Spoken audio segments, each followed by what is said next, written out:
Hello everyone, स्वागत है आपका हमारे चैनल पे। और आज है 27 मई। ठीक है, और हम लोग क्या करते हैं यहाँ पे, जो भी महत्वपूर्ण क्वेश्चन जो एग्जाम में डायरेक्ट पूछे गए हैं या पूछे जाने की पूरी संभावना है उसको यहाँ पर डिस्कस करते हैं। ठीक है, चलिए शुरुआत करते हैं फटाफट हम लोग। सबसे पहला देख लीजिए, यहाँ पे अस्पताल में 7 नवजात और एक अन्य जो है इमारत में 3 लोगों की मौत हो गई। आपको पता नहीं, ये हादसा हुआ है यहाँ पे। तो अस्पताल था, वहाँ पे आग लग गया अचानक से और वहाँ पे क्या हो गया, बच्चों लोग का मृत्यु हो गया। ठीक है, क्वेश्चन फ्रेम करेगा प्रधानमंत्री को लेकर, क्योंकि प्रधानमंत्री यहाँ पे जो भी इस घटना के जो हुए हैं ना, जो भी घटना से ग्रसित हुए हैं, उनको जो है प्रधानमंत्री की तरफ से क्या मिलेगा, मुआवजा मिलेगा, जिसको अनुग्रह राशि बोलते हैं। ठीक है, तो 2-2 लाख रुपए मिलेगा मृत्यु वाले लोगों को, और जो कि घायल हुए उनको 50-50 हजार रुपए मिलेगा। ठीक है, चलिए। तो प्रधानमंत्री को लेकर क्वेश्चन पूछा गया था कि प्रधानमंत्री बनने के लिए जो मिनिमम एज होता है 25 होता है या 30 होता है, ये क्वेश्चन पूछा गया, ध्यान रखिएगा। तो यहाँ पे आंसर 25 हो जाएगा। ऑप्शन देखना होगा आपको कि 25 दिया है या 30 दिया है। अगर दोनों दिया हो तो 25 हो जाएगा।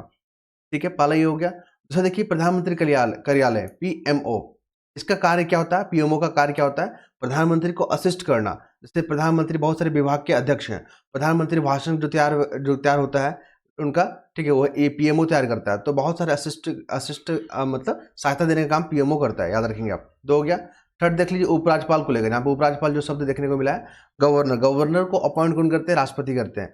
और गवर्नर जो है ना, प्लेजर पे अपने पोस्ट पे बने हुए रहते हैं। मतलब जब अगर राष्ट्रपति को लगेगा कि उनको हटा देना चाहिए तो राष्ट्रपति उनको हटा सकते हैं। ठीक है, ये 3 फैक्ट मुझे नजर आया जो कि एग्जाम में पूछे जाते हैं कई दफा, ध्यान रखिएगा। इसके बाद देखिए, यहाँ पे सेना प्रमुख को 1 माह से सेवा विस्तार, ये है आपके, ये हमारे कौन है ये है थल सेना के अध्यक्ष हैं। मतलब क्या नाम है उनका, जनरल मनोज पांडे। वनडे की एग्जाम के महत्वपूर्ण फैक्ट ध्यान रखिएगा, इनका कार्यकाल को 1 महीना के लिए बढ़ा दिया गया है। ठीक है, आपको बता दें, जो राष्ट्रपति जी होता है ना, वो थल सेना के, जल सेना का और वायु सेना, जो एयरफोर्स हो गया, ठीक है, आर्मी हो गया, नेवी हो गया, वो तीनों का सुप्रीम कमांडर है हमारे राष्ट्रपति, याद रखिएगा। सुप्रीम कमांडर कौन है, राष्ट्रपति है। और ये फैक्ट जो है एग्जाम में पूछा गया तो मैंने आपके साथ ये शेयर कर दिया। चलिए आगे बात करें। यहाँ पे जो इंपॉर्टेंट मुझे नजर लग रहा है, अभी पता ही वेस्ट बंगाल में और वो बांग्लादेश वाला इलाका जो है, वहाँ पे बे ऑफ बंगाल में चक्रवात एक आया, साइक्लोन आया, जिसका नाम है रेमल।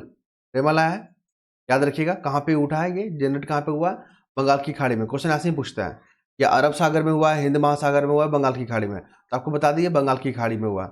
ठीक है, रेमल ये साइक्लोन जो है, ये आपका जो है प्राकृतिक घटना है, लेकिन इसका जो इंटेंसिटी है, ठीक है, फ्रिक्वेंसी जो बहुत तेजी से बन रहा है और बार बार बन रहा है, इसके पीछे जो है क्लाइमेट चेंज एक मुख्य कारण है। आगे बात करेंगे हम लोग। तो यहाँ पे वेस्ट बंगाल जो न्यूज में आ गया है, मतलब पश्चिम बंगाल, तो किन किन राज्यों के साथ सीमा साझा करता है, आप लोग देख लीजिएगा यहाँ पे बंगाल को लेकर। ठीक है, मैंने यहाँ पे टिक किया था बंगाल को लेकर कौन कौन सा राज्य आता है, जैसे कि आपका झारखंड भी आता है बंगाल में, ठीक है, और बिहार आता है, उड़ीसा आता है। तो आप इसको ध्यान में रखिएगा। फिर यहाँ पे आपको पता ही है, यहाँ पे ये है राज्यसभा के मेंबर स्वाति मालीवाल, है ना। और ये पूर्व में अध्यक्ष रह चुके हैं दिल्ली के जो महिला कमीशन है दिल्ली का, उनके जो पूर्व अध्यक्ष रह चुके हैं। और इन पे जो है इन्होंने आरोप लगाया है, जो असिस्टेंट है, पर्सनल असिस्टेंट अभिनव करके नाम था उनका, तो उनके साथ ये मतलब वो जो है ना, इनके साथ मारपीट किए थे, दुर्व्यवहार किए थे, और अभी इन पे धमकियां उमकियां भी आ रहा है। तो कुल मिलाकर आपको बताया था, नेशनल वीमेन कमीशन जो है, याद रखेंगे आप। और ये वर्तमान में रेखा शर्मा के लीडर है, मतलब हेड है। और ये जो है कॉन्स्टिट्यूशनल बॉडी नहीं है, आप इनको ध्यान रखेंगे। आगे बात करेंगे यहाँ पे। तो यहाँ पर देखने को मिल रहा है, केंद्रीय गृह मंत्री है हमारे, और अगले कार्यकाल में अगर मिला इनको थर्ड टाइम इनको टेन्योर मिला, तो यूसीसी यूनिफॉर्म सिविल कोड को और 1 नेशन 1 इलेक्शन, ठीक है, को लागू करेंगे। कुल मिलाकर आपको बता दें, यूनिफॉर्म जो है नागरिक संहिता है, समान नागरिक संहिता, ये हमारे डीपीएसपी का पार्ट है। डीपीएसपी का पार्ट है आर्टिकल 44, याद रखेंगे, डायरेक्ट क्वेश्चन पूछा गया है। और इसके बाद है 1 नेशन 1 इलेक्शन। अभी आपको बता दें, जैसे अभी इलेक्शन क्या हो रहा है, अभी लोकसभा का चल रहा है इलेक्शन, तो 5 साल में 3-4 इलेक्शन हो जाते हैं। एक तो हो जाता है लोकल वाला, जो आपका पंचायती राज सिस्टम हो गया। दूसरा क्या हो गया, विधायक वाला हो गया, स्टेट असेंबली वाला। और थर्ड में कौन सा हो गया, आपका नेशनल वाला, लोकसभा वाला। तो ऐसे में क्या होता है, एक साथ एक चुनाव अगर होगा ना, तो इससे क्या होगा, धन का जो खर्च होता है ना, वो कम हो जाएगा। ये हो गया इसके पॉजिटिव में। इसके सकारात्मक जो पहलू ये है। नेगेटिव इम्पैक्ट क्या है, तो यहाँ पे जो लोकल जो मुद्दे होते हैं ना, जो रीजनल जो मुद्दे होते हैं, वो इस पर हावी नहीं हो पाएंगे। यहाँ पे नेशनल मुद्दे हावी हो जाएंगे, तो इसको लेकर क्रिटिसाइज किया जाता है। खैर, और आपको बता दें, 1 नेशन 1 इलेक्शन को लेकर एक कमेटी बैठा हुआ है, रामनाथ कोविंद जी के, जो पूर्व राष्ट्रपति रह चुके हैं, उनके नेतृत्व में। ध्यान रखिए, ये प्रीलिम में फैक्ट है, पूछा जाएगा। और कई दफ़ा पूछा भी गया। देखिए अभी हाई कोर्ट ने जो है एक वहाँ पे घटना घटा था हाई कोर्ट ने, तो वहाँ पे स्वतः संज्ञान लिया है और वो एक गेम जोन था, मतलब वहाँ पे गेम खेला जाता था बच्चों लोग को, वहाँ पे आग लग गई। ये घटना को लेकर जो है यहाँ पे हाई कोर्ट ने एक जो बताया है कि ऐसा घटना कैसे हुआ, इसका हमको रिपोर्ट चाहिए, ठीक है। कुल मिलाकर क्वेश्चन हाई कोर्ट से पूछा गया था पिछले बार बीपीएससी में। हाई कोर्ट में जो जज होते हैं उनकी संख्या अगर बढ़ाना है तो ये पावर है राष्ट्रपति को, ठीक है। आज जजों को अपॉइंट कौन करते हैं? राष्ट्रपति करते हैं। अगर सुप्रीम कोर्ट में जजों की संख्या बढ़ाना है, ये पावर है संसद को। ये फर्क को जो है डिफरेंस को समझ के रखिएगा, आपको कंफ्यूज नहीं होने देगा। फिर आ जाइए यहाँ पे नक्सलियों ने आदिवासी व्यक्ति को और उसके बेटे की हत्या की। और क्वेश्चन पूछा जाता है, मेंस में पूछा जाता है कि बताइए अभी भारत के सामने जो इंटरनल सिक्योरिटी जो है, मतलब जो आंतरिक जो सुरक्षा को लेकर जो चुनौतियां हैं वो क्या क्या है। तो आंतरिक चुनौतियों में आप नक्सलवाद को लिखोगे, ठीक है, भ्रष्टाचार को लिखोगे, ठीक है। ये सब जो है इंटरनल सिक्योरिटी को जो यहाँ पे क्या करता है, हार्म पहुंचाता है या कहीं ना कहीं इसको समझौता करवाता है। तो नक्सली घटना जो है आप देखोगे, ये झारखंड में हुआ है, झारखंड के चतरा जिले में। और ये बिरसा आवास योजना ध्यान रखिएगा, बिरसा आवास योजना जो है न्यूज़ में आ गया है। बिरसा आवास योजना जो गरीबों को, जो आदिम जनजाति है उनको जो है यहाँ पे आवास मुहैया कराया जाता है, क्लियर है। तो ये झारखंड वाले एग्जाम के लिए बहुत महत्वपूर्ण हो जाएगा। फिर यहाँ पे बात करेंगे आगे, जब हम लोग आर्टिकल पढ़ेंगे तो यहाँ पर देखने को मिल रहा है क्या, यस, दिल्ली चिड़ियाघरों में बच्चों को देगा वन जीवों से जुड़ी जानकारी है, ठीक है। तो मिशन लाइफ यहाँ पे इंपॉर्टेंट है। मिशन लाइफ जो है ना, इस पर आप देखोगे जो नेशनल क्रिएटर जो अवार्ड मिला था ना यूट्यूबर लोग को, तो उसमें भी मिशन लाइफ के बारे में प्रधानमंत्री जी ने इस मुद्दे पे चर्चा किया था। मिशन जो लाइफ है ना, ये क्या है, हमारे जो है देश की प्रतिबद्धता को व्यक्त करता है कि जो क्लाइमेट चेंज हो रहा है ना, क्लाइमेट चेंज हो रहा है, उसमें जो हमारी सरकार, हमारा जो देश है, गवर्नमेंट है, क्या कदम उठा रही है। तो मिशन लाइफ जो है ना, इसमें बहुत महत्वपूर्ण पहलू है। जलवायु परिवर्तन से क्वेश्चन आता है और उसमें पूछा जाएगा कि सरकार द्वारा जो हाल में क्या-क्या कदम उठाया गया, तो मिशन लाइफ पे ज़रूर चर्चा कीजिएगा, ठीक है। और मिशन लाइफ जो है आपके क्लाइमेट चेंज से लड़ने के लिए ये जो है लॉन्च किया गया है 2011 में। और इसमें ऐसी एक्टिविटी को इसमें इन्वॉल्व किया गया है जो जलवायु परिवर्तन को निपटने के लिए आपको हेल्प करे, ठीक है। आगे बात करें यहाँ पे, ये है हमारा एडिटोरियल पेज।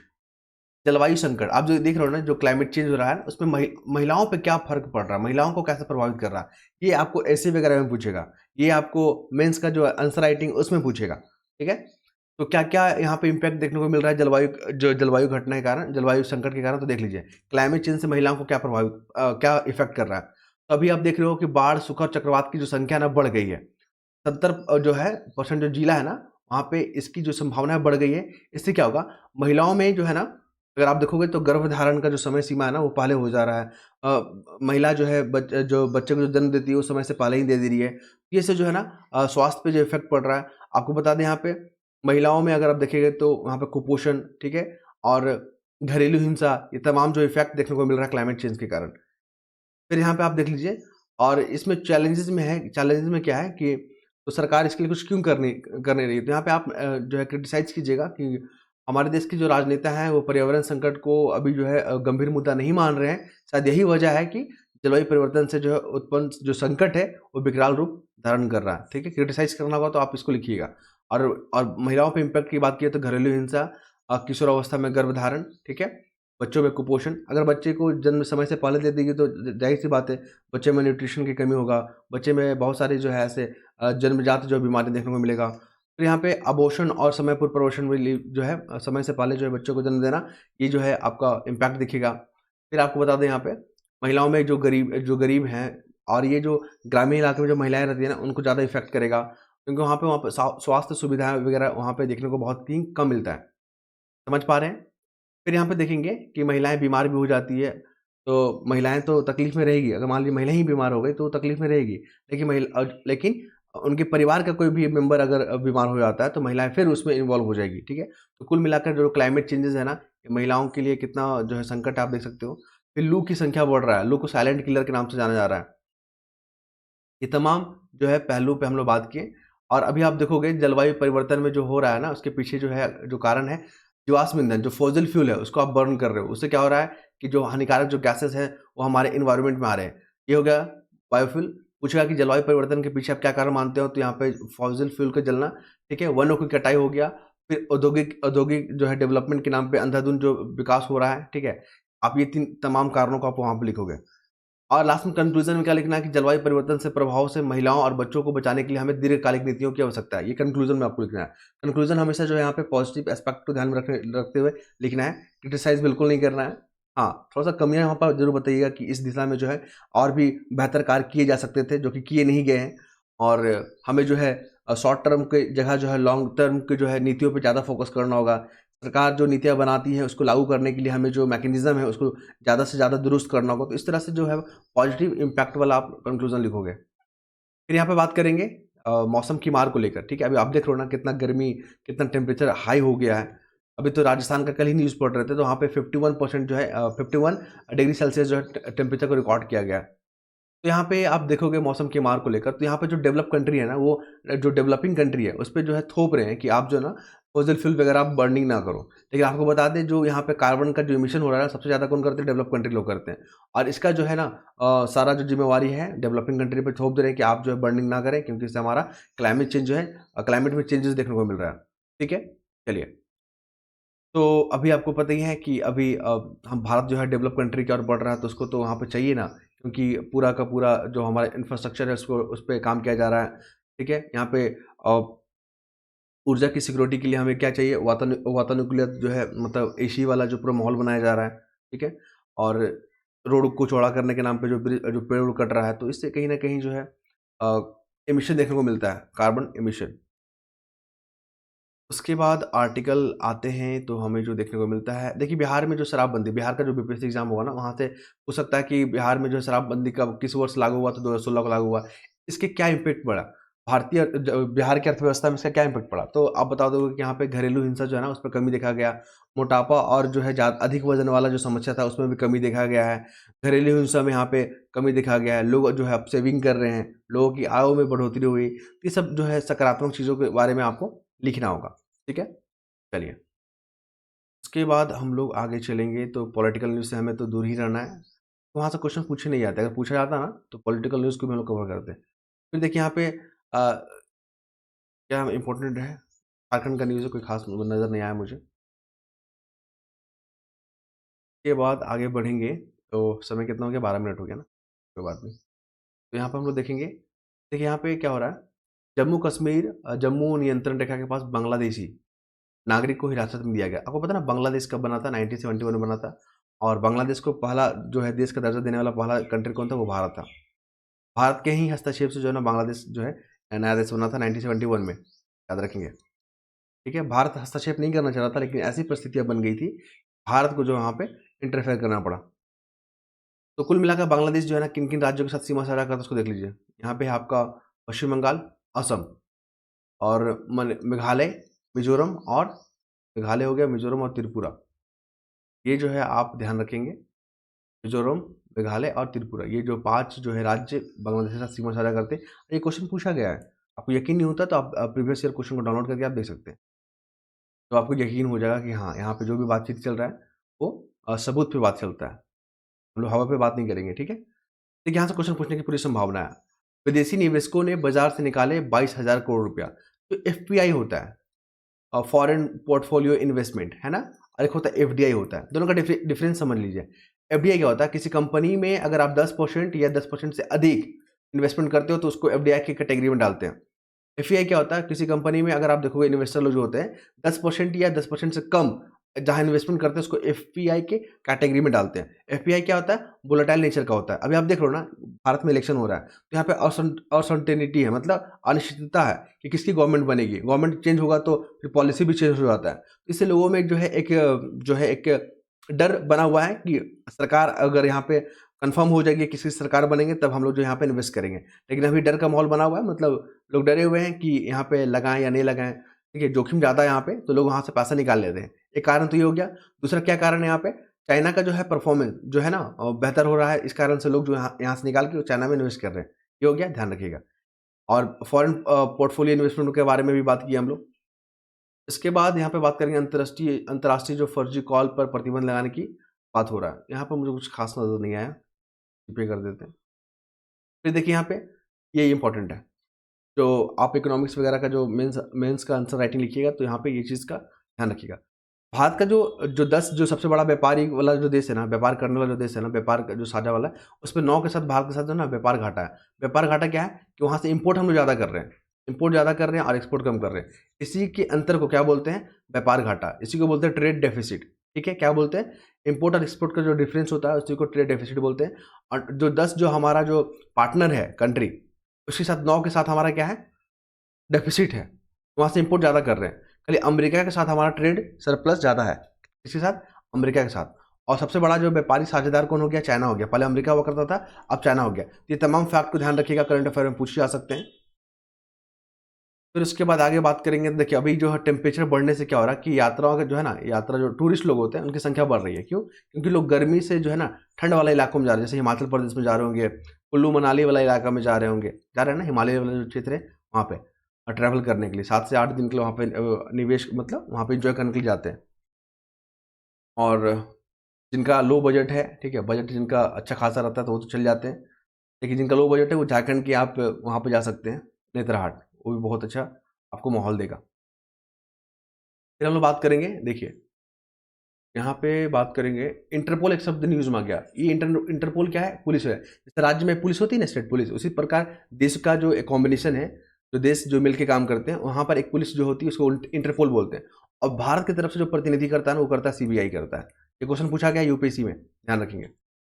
फिर पपुआ न्यू गिनी जो है भूस्खलन के कारण न्यूज़ में आ गया। और ये आपको बता दें कि दक्षिण प्रशांत जो महासागर है ना, उसका एक आइलैंड वाला कंट्री है पपुआ न्यू गिनी। फिर हम लोग बता दें आपको, बांग्लादेश में जो चक्रवात आया है, साइक्लोन आया रिमल, से 8 लोग जो है ना सुरक्षित स्थानों पर पहुंचाया गया। तो यहाँ पर देख रहे हो ना, आपदा जहाँ टॉपिक है, ठीक है, आपदा से पहले क्या करना चाहिए, आपदा के दौरान क्या करना चाहिए, आपदा के बाद क्या करना चाहिए, इस चीज़ को ध्यान रखिएगा। आपदा से पहले जो हमें अलार्मिंग जो सिस्टम है उसको दुरुस्त करना चाहिए, लोगों को अवेयरनेस करना चाहिए कि यहाँ पे जो जोखिम वगैरह उसको आकलन करना चाहिए। फिर आपदा के दौरान क्या होता है, वहाँ पे जो रेस्क्यू करने का काम करेंगे। और आपदा के बाद हम लोग क्या करते हैं? पुनर्वास और पुनर्निर्माण का काम करेंगे। ठीक है, ये सब डिजास्टर मैनेजमेंट के टॉपिक में हम लोग पढ़ते हैं। फिर बात करेंगे पेरियार नदी की में जो है बड़ी संख्या में मछली मर गई है। मछली मरने के पीछे जो है ना, जो नदी है, नदी में जो जो पानी है उसमें जो है इंडस्ट्री का जो कचरा वगैरह निकलता है ना, इसके कारण जो पानी दूषित हो गया है। ठीक है, और वहाँ पे जो मछलियाँ जो है यहाँ पे मर गई है। इसके पीछे ये कारण बताया जा रहा है। हालांकि जो अभी जांच का रिपोर्ट आएगा तो सब कुछ क्लियर हो जाएगा। इसके बाद आइए स्पोर्ट्स में 2-3 नाम याद रखिएगा। एक इनका नाम याद रखिएगा, दीपा कर्माकर। ये जो है ना, ये कौन सा गेम खेलती है? वॉल्ट, वॉल्ट खेलती है, वॉल्ट स्पर्धा। आप देखो एक ट्रैक पे जो नहीं वहाँ पे परफॉर्म किया जाता है, दीपा कर्माकर, उन्होंने गोल्ड मेडल जीता है, नाम याद रखिएगा। फिर यहाँ पर देखिए अमेरिका में जो है ना T20 का वर्ल्ड कप होगा, T20 वर्ल्ड कप होगा अमेरिका में।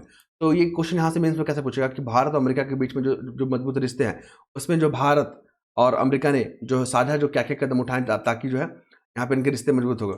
तो निसार पे जो है भारत और अमेरिका साथ काम कर रहा है। निसार आपको पता है ना, ये इसरो और नासा का है, एक मिशन है जो कि पृथ्वी से जुड़ा हुआ मिशन है। फिर अभी स्पोर्ट डिप्लोमेसी इसको बोलते हैं, जो यहाँ पे स्पोर्ट डिप्लोमेसी इसी को बोलते हैं। तो ये स्पेस डिप्लोमेसी ये हो गया।